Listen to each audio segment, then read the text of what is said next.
Bien-aimés dans le Seigneur, rachetés de l'Éternel, nous sommes en train de lire « Marcher dans le miraculeux », un livre du bishop David Oyedepo. Nous avons déjà lu les 2 premiers chapitres et nous devrions aborder aujourd'hui le chapitre 3. Le chapitre 3 intitulé « Connexion de pureté ». Je vous invite à vous abonner à notre chaîne si vous ne l'avez pas encore fait, puisque nous allons lire ce livre dans son entièreté. Marcher dans le miraculeux, chapitre 3, connexion de pureté. Néanmoins, le solide fondement de Dieu reste debout, avec ses paroles qui lui servent de sceau. Le Seigneur connaît ceux qui lui appartiennent, et quiconque prononce le nom du Seigneur, qu'il s'éloigne de l'iniquité. Si donc quelqu'un se conserve pur en s'abstenant de ces choses, il sera un vase d'honneur, sanctifié, utile à son maître, propre à toute bonne œuvre. 2 Timothée 2, 19 et 21. La pureté est la fondation de la vie dans le surnaturel. Elle garantit le flux interrompu des miracles, des signes et des merveilles dans votre vie. Les miracles seront toujours à l'ordre du jour lorsque votre pureté sera en place. Nous savons que les signes et les prodiges sont l'héritage de tous les saints, mais il faut de la puissance pour produire des signes, et cette puissance ne coule qu'à travers les vaisseaux sanctifiés. Pas de pureté, pas de puissance. Pensez à Géasi, le serviteur d'Élisée. Il était destiné à obtenir la double portion de l'onction d'Élisée, mais l'a perdu. Pourquoi? Le péché fut trouvé en lui. Il y eut un temps où Élisée donna à Géasi son sceptre pour aller ressusciter l'enfant de la femme sunamite. 2 Rois 4. Mais le bâton refusa de répondre. La raison n'était pas très claire à ce moment, mais tout devint évident plus tard quand Géasi courut après Naaman pour des talents d'argent et 2 jeux de vêtements. C'est à ce moment que la corruption enlisée dans son cœur se révéla. Puisse la corruption ne jamais être trouvée dans votre cœur. Les signes et les prodiges ne peuvent jamais être manifestes dans votre vie tant que la corruption n'est pas traitée. Si le bâton n'avait produit aucun résultat entre les mains de Géasi, il ne produira pas non plus entre les mains corrompues d'un quelconque croyant. Peu importe le type de langue que vous parlez, tant que le péché ne part pas, les signes ne viendront pas. Jésus avait dit, « Celui qui a mes commandements et qui les garde, c'est celui qui m'aime. Et celui qui m'aime sera aimé de mon Père. Je l'aimerai et je me ferai connaître à lui. » Jean 14, 21.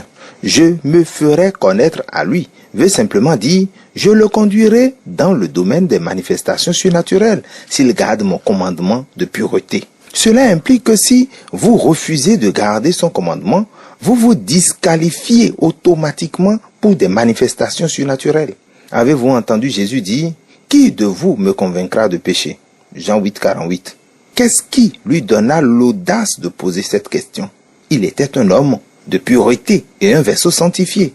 En résultat, il avait joui des manifestations surnaturelles tout au long de sa vie sur cette terre. Tu aimes la justice et tu hais la méchanceté. C'est pourquoi, ô Dieu, ton Dieu t'a oint d'une huile de joie par privilège sur tes collègues. La myrrhe, l'aloès et la casse parfument tous tes vêtements. Dans les palais d'ivoire, les instruments à cordes te réjouissent. Psaume 45, 7 à 8. On ne mettra jamais assez d'accent sur la place de la pureté dans la manifestation des signes et des merveilles, parce que c'est elle qui contrôle la puissance dont vous avez besoin pour faire des signes. Marc 16, 15 à 18. Par conséquent, si vous n'aimez pas la pureté, vous ne pourrez pas non plus être un candidat à la puissance de Dieu. Les vertus de la pureté. Il existe 3 puissants instruments, entre autres choses, garantissant le flux des miracles et tous les 3 sont déclenchés et soutenus par la pureté. L'illumination. Il a dit, c'est à vous qu'a été donné le mystère du royaume de Dieu. Mais pour ceux qui sont dehors, tout se passe en parabole. Marc 4, 11. Le royaume de Dieu est un royaume de mystère. Et la Bible dit clairement que la compréhension de ces mystères est votre droit de naissance en tant que saint de Dieu. C'est à vous qu'a été révélé le mystère du royaume de Dieu. Mais le péché bloquera votre accès à ces mystères. Au lieu de les comprendre, ils demeureront pour vous des paraboles inextricables.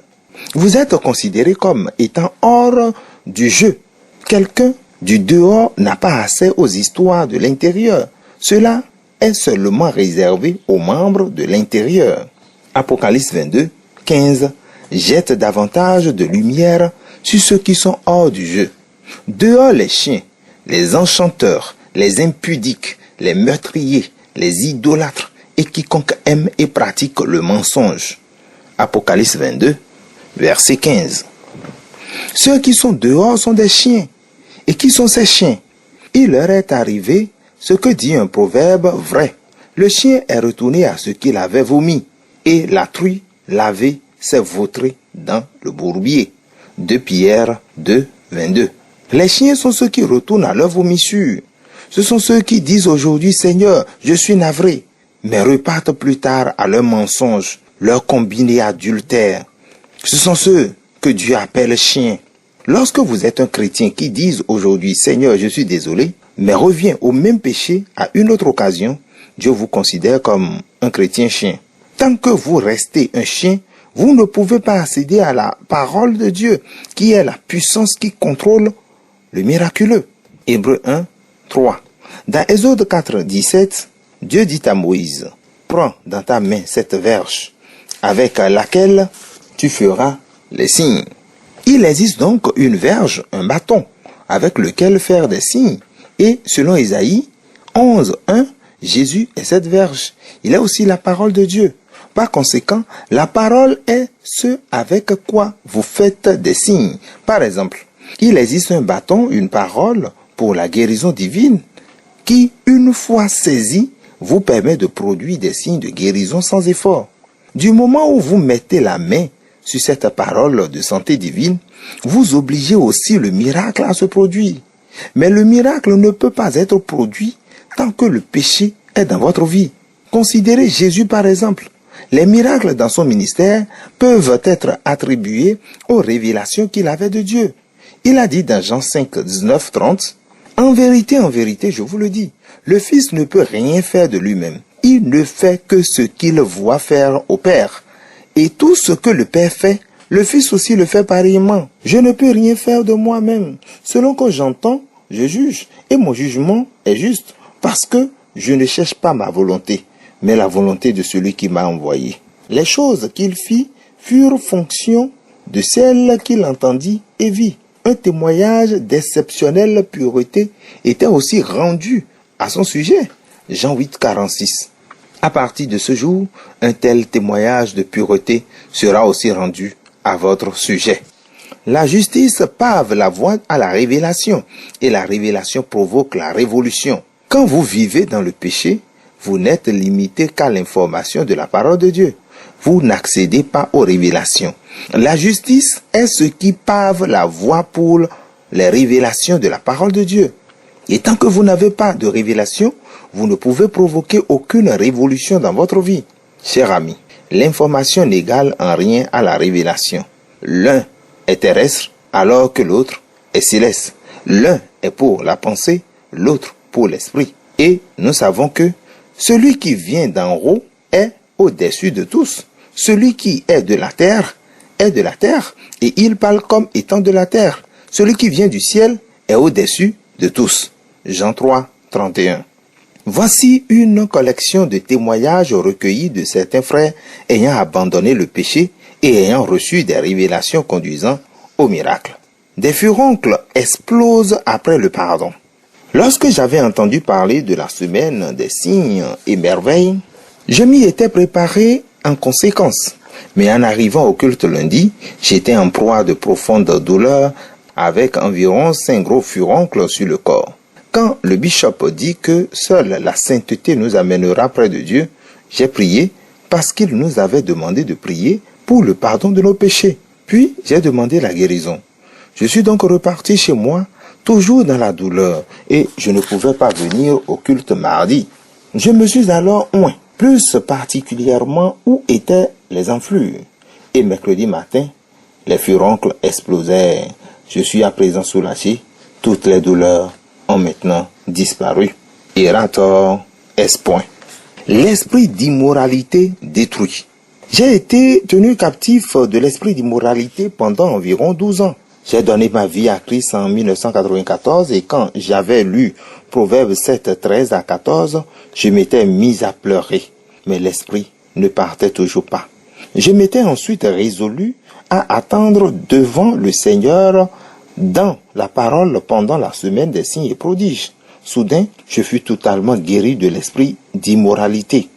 J'avais aussi souffert des varices depuis 1990. Elles vinrent d'abord sous la forme d'hémorroïdes. J'avais pris toutes sortes de médicaments et d'herbes traditionnelles.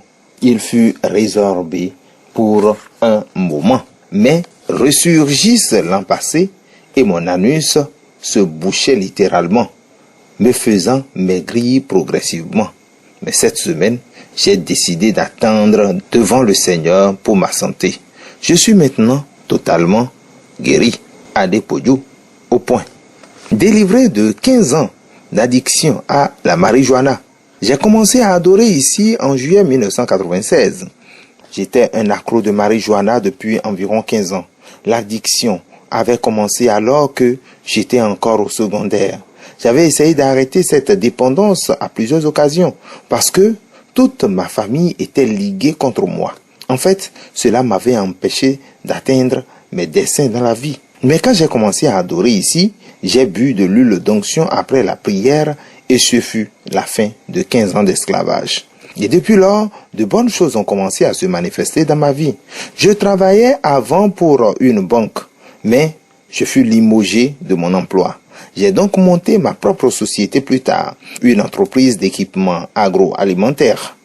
Depuis que j'ai commencé à adorer Dieu ici, les choses se sont mises à prospérer entre mes mains. J'ai eu des travaux d'une valeur allant de 200 000 à 1 million de naira. Un poste d'agent commercial freelance me fut aussi donné dans une maison de presse, ce qui me donne environ 50 000 naira par mois. Sous mon nom, K. L'onction.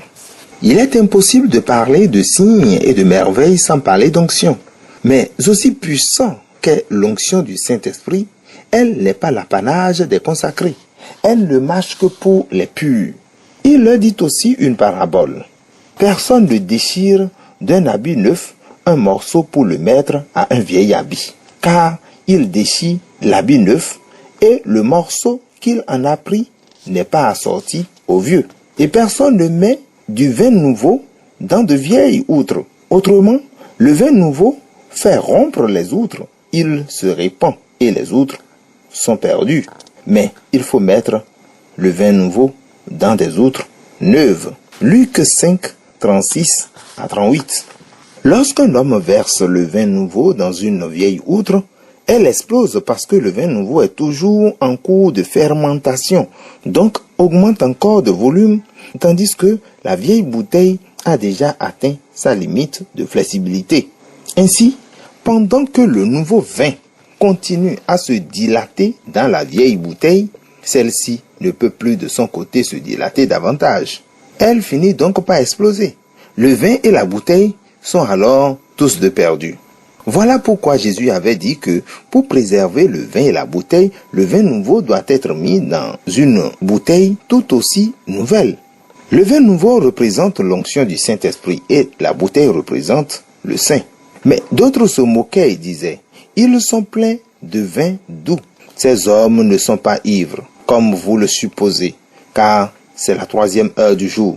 Mais c'est ici ce qui a été dit par le prophète Joël. Oui, sur mes serviteurs et sur mes servantes, dans ces jours-là, je répandrai mon esprit et ils prophétiseront. Acte 2, 13, 15 à 16 et le verset 18. Dieu ne peut pas vous joindre au-delà de votre niveau de consécration, car cela conduira à votre destruction. Et puisque Dieu n'est pas un meurtrier, il vous laissera d'abord atteindre un certain niveau de consécration avant de vous joindre. Il y a beaucoup de pasteurs faisant juste semblant à travers la ville.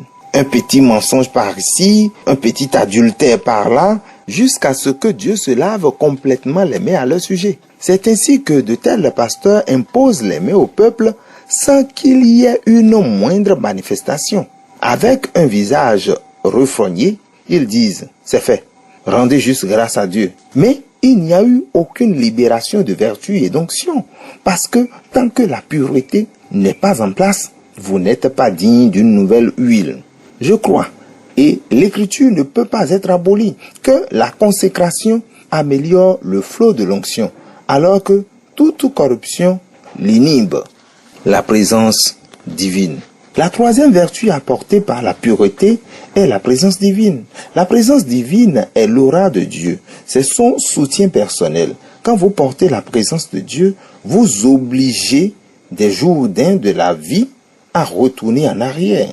Les mers de la vie vous voient et s'enfuient. Les montagnes sautent comme des béliers et les petites collines comme des agneaux. Quand la présence de Dieu est avec vous, les ennuis se plient devant vous.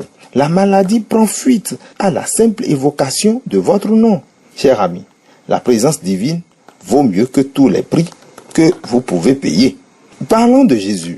Acte 10:38 dit « Vous savez comment Dieu a oint du Saint-Esprit et de force Jésus de Nazareth, qui allait de lieu en lieu, faisant du bien et guérissant tout ce qui était sous l'empire du diable, car Dieu était avec lui. » Le miraculeux n'avait pas répondu à Jésus juste parce qu'il était le Fils de Dieu, mais parce qu'il faisait toujours ce qui est agréable au Père. La présence de Dieu est la clé maîtresse du surnaturel. Que dit des apôtres? La Bible dit « Et ils s'en allèrent prêcher partout. Le Seigneur travaillait avec eux et confirmait la parole par les miracles qui l'accompagnaient. » Marc 16:20. Aussi longtemps que le Seigneur travaillait avec eux, il commandait des merveilles étranges partout où ils allaient. Chers amis, le chemin le plus sûr pour commander le surnaturel est d'obliger la présence divine autour et en vous. Même l'apôtre Paul, que Dieu utilisa pour faire les plus grandes œuvres, était aussi porteur de la présence de Dieu. Galates 2:20. La présence de Dieu était de toute évidence avec Jésus, les apôtres et Paul. Mais cette présence est impossible sans pureté. La pureté est le prix à payer pour garder la présence de Dieu. Jésus nous a montré comment attirer cette présence. Celui qui m'a envoyé est avec moi. Il ne m'a pas laissé seul parce que je fais toujours ce qui lui est agréable. Jean 8:29. Le miraculeux ne lui avait pas répondu juste parce qu'il était fils de Dieu. Il était drapé de la présence de Dieu parce qu'il faisait toujours ce qui lui est agréable. L'apôtre Paul, qui fit de grands signes en son temps, était un homme d'intégrité. Il pouvait par exemple dire avec audace « Soyez mes imitateurs ». 1 Corinthiens 11:1. Parce qu'il était un exemple de piété. Dieu vit en lui un vaisseau digne de son onction et le diable apprit à le respecter. Le même Paul fut lapidé et laissé pour mort, mais après que les Juifs soient partis, il dépoussiéra ses vêtements et se remit en route. Curieux et étrange personnage. L'histoire de Paul révèle aussi qu'il était un homme amoureux de la justice et un avocat de la pureté. C'est ce qui avait garanti la présence fidèle de Dieu à ses côtés. Chers amis, tout comme Jésus et Paul naquirent pour être des signes au sein de leur génération, vous êtes aussi un signe né. Mais de la même façon que leur productivité dépend de leur pureté, la vôtre est aussi liée à votre degré de sanctification. Les bénéfices de la présence divine sont innombrables. Vous devez donc tout faire pour la voir. Le psaume 114 décrit comment la mer vit l'avancée de la présence divine et s'enfuit, et comment le Jourdain se retira. Il raconte aussi comment les montagnes et les petites collines sautèrent comme des veaux devant la présence majestueuse de Dieu, symbolisant ainsi que lorsque la présence de Dieu est avec un homme, les ennuis plient devant lui. À peine la maladie entend-elle son nom qu'elle prend la poudre d'escampette. Voilà exactement pourquoi vous devez payer n'importe quel prix pour la pureté si vous voulez sa présence. C'est votre unique garantie pour les signes et merveilles. Qui pourra monter à la montagne de l'Éternel? Qui s'élèvera jusqu'au lieu saint? celui qui a les mains innocentes et le cœur pur, celui qui ne livre pas son âme au mensonge et ne jure pas pour tromper. Il obtiendra la bénédiction de l'Éternel, la miséricorde du Dieu de son salut. Psaume 24, 3 à 5. La présence divine est le facteur majeur pour la marche dans le miraculeux et elle est attirée par la pureté. La pureté est votre responsabilité. Si donc quelqu'un se conserve pur en s'abstenant de ces choses, il sera un vase d'honneur, sanctifié, utile à son maître, propre à toute bonne œuvre. 2 Timothée 2, 21. Cette écriture établit clairement que c'est vous qui déterminez le type de vase que vous serez dans la grande maison de Dieu. Le péché n'est plus votre maître parce que Jésus a versé sur la croix son sang expiatoire pour vos péchés, détruisant ainsi son pouvoir sur vous. Dès lors, le péché perdit sa domination sur vous.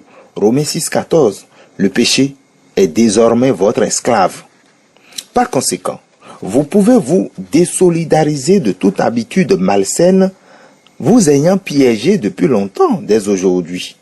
Pleurer ne résout pas la question du péché. Au contraire, une lumière sur les forces de l'alliance à votre disposition reste à tout jamais votre ticket gagnant. Toutes les mauvaises habitudes peuvent être arrêtées. Il vous suffit juste d'exercer le pouvoir de votre volonté. Et comme dit l'adage, il y a toujours une voie de sortie où il y a la volonté. Par conséquent, vous ne pourrez jamais être vainqueur dans votre lutte contre les habitudes malsaines tant que vous n'êtes pas volontaire. Quiconque a cette espérance en lui se purifie, comme lui-même est pur. 1 Jean 3, 3. Nous savons que nous sommes de Dieu et que le monde entier est sous la puissance du malin. 1 Jean 5, 19. Ne dites donc jamais « je n'ai pas le choix » parce que vous l'avez justement. Le choix de pécher est à vous, ainsi que le choix de vivre pur. Vous êtes un homme sage si vous faites le choix de vivre pur. Le pouvoir du choix ne peut pas être sapé dans la mesure où il est une force potentielle comme l'influence du mal. Vois, je mets aujourd'hui devant toi la vie et le bien, la mort et le mal.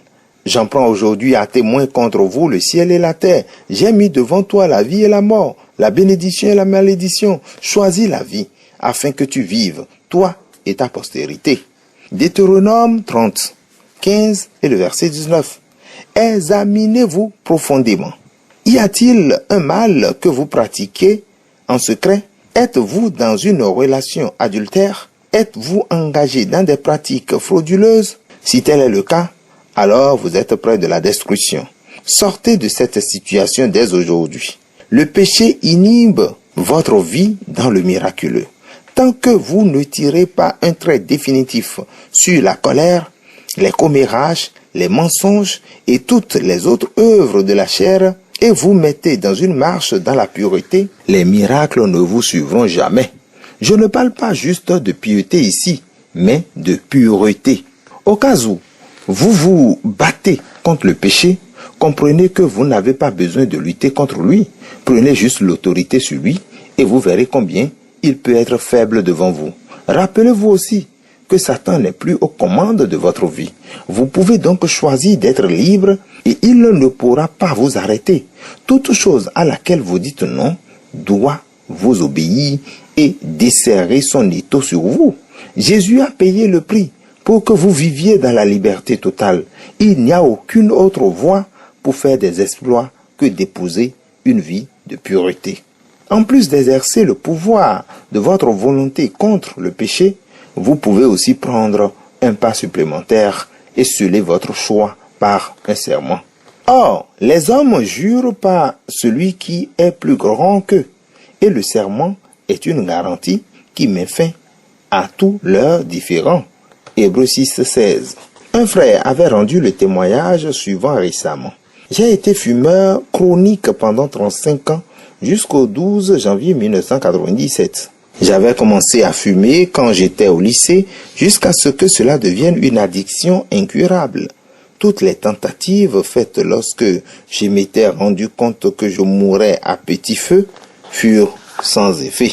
J'avais maintenant entrepris 7 jours de jeûne à l'église, mais après cet exercice spirituel, je m'étais remis à la cigarette.